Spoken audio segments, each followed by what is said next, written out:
Investment से 1 करोड़ रुपए की धनराशि इकट्ठा कर सकते हैं। आज के समय में दोस्तों 1500 रुपए बचाना किसी स्टूडेंट के लिए, या आप जॉब करते हैं, भले ही चाहे आपकी सैलरी उतनी ही है जितने आपके एक्सपेंसेस हैं या खर्चे हैं मंथली बेसिस पर, लेकिन उसमें से 1500 रुपये निकालना कोई बड़ी बात नहीं होती है। आप इजीली 1500 रुपये का अमाउंट मेंटेन कर सकते हैं।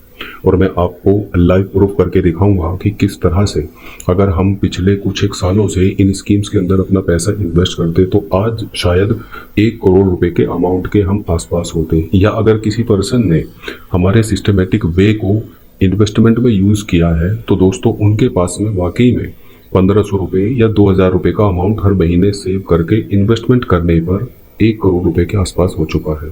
तो मैं आपको कैलकुलेटर पर कैलकुलेट करके भी दिखाऊंगा, प्रीवियस उसके रिटर्न्स और हिस्ट्री भी चेक करेंगे, और आगे आने वाले टाइम में क्या ये हमें इतना रिटर्न प्रोवाइड करा सकता है, इस बारे पर भी हम चर्चा करेंगे।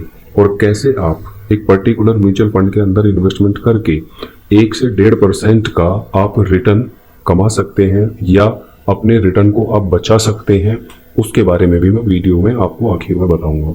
साथ ही साथ आपको इजीएस्ट वे क्या है इन्वेस्टमेंट करने का किसी भी म्यूचुअल फंड के अंदर, और कैसे आप घर बैठे ऑनलाइन केवाईसी डन करके अपना इन्वेस्टमेंट शुरू कर सकते हैं, इसके बारे में भी हम डिस्कस करेंगे। और वो भी बिना किसी एजेंट कमीशन के या बिना किसी चार्ज दिए बगैर आप डायरेक्ट कैसे इन्वेस्टमेंट कर सकते हैं, इसके बारे में भी डिस्कशन करेंगे।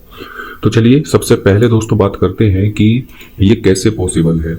मैं आपको बता दूं, अगर आप मान लीजिए 1500 रुपये महीने का इन्वेस्टमेंट करते हैं और आपको किसी भी इन्वेस्टमेंट प्रोडक्ट से 15% का रिटर्न मिल जाता है, और ये इन्वेस्टमेंट दोस्तों आपको 30 साल तक अगर आप इसे करते हैं तो आपकी जो टोटल जमा राशि होगी वो 5,40,000 रुपये होगी अगले 30 सालों में, और जो आपको पैसा बढ़कर मिलेगा वो 99,74,000 रुपये होगा।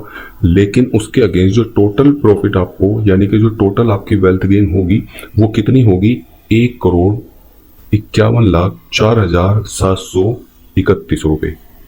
इतना बड़ा अमाउंट दोस्तों आप एक छोटा छोटा अमाउंट जमा करके बना सकते हैं।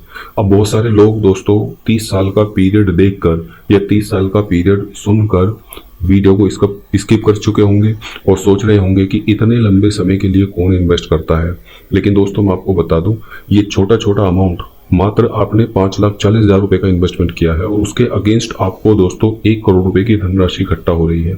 अगर किसी की सैलरी दोस्तों 30,000 या 25,000 या 40,000 रुपए के आसपास है, उसके लिए एक साथ 1 करोड़ रुपए बनाना, या आप अगर हर महीने सोच के देखिए फ्रेंड्स कि आप हर महीने अगर कितना पैसा बचा कर रखें ताकि आप करोड़पति बन जाएं, तो सेविंग के थ्रू करोड़पति बनना या सेविंग के थ्रू एक बड़ा फंड इकट्ठा करना बहुत मुश्किल होता है।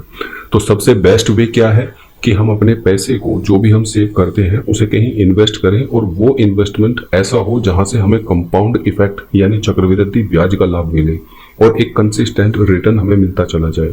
और ये और रिटर्न भी दोस्तों हाई मिलता चला जाए। ऐसा नहीं कि आपने एफडी में अपना इन्वेस्टमेंट कर दिया या आरडी में अपना इन्वेस्टमेंट कर दिया, वहां से आपको 4 से 6% का रिटर्न मिलेगा, जिसमें दोस्तों आपको अपने पैसे को 2 गुना या 3 गुना करने में भी दोस्तों 15 से 20 साल का समय लग जाता है। करेंगे कैसे इन्वेस्टमेंट, सबसे पहले मैं आपको बता देता हूं। जैसे मान लीजिए आपने इन्वेस्टमेंट किया म्यूचुअल फंड के अंदर। म्यूचुअल फंड एकमात्र ऐसा तरीका है दोस्तों जहां से आपको 12 से 15% का रिटर्न इजिली मिल सकता है। वो कैसे, मान लीजिए हम एसबीआई स्मॉल कैप फंड, एक एसबीआई का स्मॉल कैप फंड है जिसने पिछले दोस्तों 11 साल पुराना ये फंड है और इसने 21% से भी ज्यादा का रिटर्न प्रोवाइड कराया है। एसबीआई फोकस्ड इक्विटी फंड जिसने 20% से ज्यादा का रिटर्न प्रोवाइड कराया है पिछले 16 सालों में, क्योंकि 16 साल से भी ज्यादा पुरानी स्कीम है। एसबीआई कॉन्ट्रा फंड जो 21 साल से भी पुरानी स्कीम है, इसने 19% से ज्यादा का रिटर्न प्रोवाइड कराया है। और SBI equity minimum variance fund 2 साल से पुरानी स्कीम है और 18% से ज्यादा का रिटर्न दे रही है। SBI health care opportunity fund 21 साल से भी पुरानी स्कीम है और 16% से भी ज्यादा का रिटर्न दे रही है। इसी तरह से SBI long term equity fund जो 28 साल से भी पुरानी स्कीम है और 16% से भी ज्यादा का रिटर्न दे रही है। एसबीआई टेक्नोलॉजी अपॉर्चुनिटी फंड 21 साल से भी पुरानी स्कीम है और 16% से ज्यादा का रिटर्न प्रोवाइड करा रही है। अब दोस्तों आप अगर चाहें तो एसबीआई के किसी म्यूचुअल फंड के अंदर इन्वेस्टमेंट कर सकते हैं, आप अगर चाहें तो एक्सिस के किसी म्यूचुअल फंड के अंदर इन्वेस्टमेंट कर सकते हैं, आप अगर चाहें तो आईसीआईसीआई के किसी म्यूचुअल फंड के अंदर इन्वेस्टमेंट कर सकते हैं। आपको चेक क्या करना है कि जो स्कीम 15 साल या 20 साल पुरानी स्कीम है या 10 साल पुरानी स्कीम है और उसने अपने रिटर्न को 15% या उससे ज़्यादा का मेंटेन करके रखा है, आपको ऐसी ही किसी एक स्कीम के अंदर अपना इन्वेस्टमेंट करना है। और क्योंकि उन स्कीम्स ने पिछले 15 साल में या 20 साल में या 10 साल में दोस्तों अगर 15 से 20% का रिटर्न मेंटेन किया है, तो आगे आने वाला चांस भी है कि वो हमें 15% या 18% या 20% का रिटर्न प्रोवाइड करा सके। क्योंकि जो स्कीम 15 साल पुरानी है उसने दोस्तों 2008 का इकोनॉमिक क्राइसिस भी देखा, उसने दोस्तों 2020 का जो कोरोना काल है वो भी देखा। उसके बावजूद भी अगर स्कीम्स मान लीजिए 20% या 15% का रिटर्न मेंटेन कर रही है, तो आगे आने वाले समय में अगर इस तरह की कोई प्रॉब्लम क्रिएट होती है तो भी ये फंड अपना रिटर्न 15 से 20% का मेंटेन कर सकते हैं।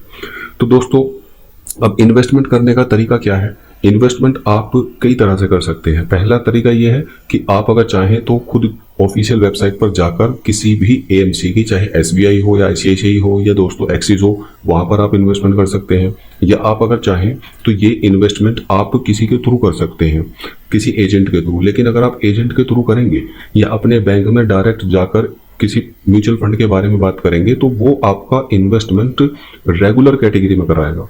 रेगुलर कैटेगरी का मतलब क्या होता है कि आपसे एक आपके फंड से एक चार्ज कटेगा, जो जिसने वो स्कीम दिलाई है उस पर्सन को एजेंट कमीशन के रूप में हर साल उसको वो चार्ज जाता चला जाएगा, तो उसमें आपका लॉस है। अब आपको अगर डायरेक्ट इन्वेस्टमेंट करना है तो डायरेक्ट इन्वेस्टमेंट करने के तरीके दोस्तों 3 हैं। पहला, या तो आप ऑफिशियल वेबसाइट से कर लें, या दूसरा तरीका यह है कि आप गिरो या जीरोधा के थ्रू इन्वेस्टमेंट कर सकते हैं। गिरो और जीरोधा 2 ऐसे प्लेटफॉर्म्स हैं जहां पर आप अगर इन्वेस्टमेंट करते हैं, अगर आप इनके थ्रू इन्वेस्टमेंट करते हैं तो आपका जो इन्वेस्टमेंट होगा वो डायरेक्ट कैटेगरी में होगा। किसी भी तरह का कोई कमीशन या किसी भी तरह का कोई हिडन चार्ज यहाँ पर अवेलेबल बिल्कुल भी नहीं है। आपको अपने मोबाइल से केवाईसी डन करनी है, आपके पास में पैन कार्ड, नेट बैंकिंग होनी चाहिए। आपका म्यूचुअल फंड जो भी आप लेना चाहें उसे आप एसआईपी यानी कि सिस्टमेटिक इन्वेस्टमेंट प्लान चूज करें, और ऑनलाइन ये सारा प्रोसेस करने के बाद में आप अपना इन्वेस्टमेंट डायरेक्ट कैटेगरी में करें, जहां से आपको 1 से 1.5% का प्रॉफिट होगा। आप अगर चाहें तो 500 रुपये महीने का भी इन्वेस्टमेंट कर सकते हैं, आप अगर चाहें तो 2500 रुपये महीने का भी इन्वेस्टमेंट कर सकते हैं, 1000 रुपये महीने का भी इन्वेस्टमेंट कर सकते हैं। लेकिन और जितनी आपकी एज कम होगी, मान लीजिए 30 साल का पीरियड दोस्तों ज़्यादा जरूर लगता है हमें, लेकिन अगर आप इसको सिस्टमेटिक वे में और एक टारगेट को माइंड में रखकर इन्वेस्टमेंट करेंगे तो फिर ये पीरियड आपको बड़ा नहीं लगेगा। फॉर एग्जाम्पल, अगर आप अपने रिटायरमेंट के पॉइंट ऑफ व्यू से इन्वेस्टमेंट करना चाहते हैं, 500 रुपये आप हर महीने अपने रिटायरमेंट के लिए करना चाहते हैं, तो 30 साल अगर आज आपकी एज है तो आपके सामने या आपके पास दोस्तों 30 साल का समय है रिटायर होने के लिए। उसके लिए अगर 500 रुपये बचाकर आप किसी म्यूचुअल फंड के अंदर इन्वेस्टमेंट कर रहे हैं अपने रिटायरमेंट के लिए, और वो म्यूचुअल फंड आपको 15% का रिटर्न प्रोवाइड करा रहा है, तो टोटल जो इन्वेस्टमेंट आप अगले 30 सालों में करेंगे वो 1,80,000 का होगा। लेकिन जो आपको एस्टिमेटेड रिटर्न मिलेंगे वो 33 लाख रुपए का होगा, और फाइनल अमाउंट आपको 35 लाख रुपए का मिलेगा। इसी तरह से मान लीजिए आपकी अभी न्यूली मैरिड हुई है और फिर 2 साल बाद में आपका कोई बच्चा हुआ, उस बच्चे के नाम से, उसके हायर एजुकेशन के नाम से, उसकी शादी के नाम से आपने 1000 रुपए हर महीने बचाकर इन्वेस्टमेंट करना शुरू कर दिया, तो एक बड़े खर्चे से यानी बच्चे की हायर एजुकेशन या उसकी शादी के खर्चे से आप बेफिक्र हो सकते हैं।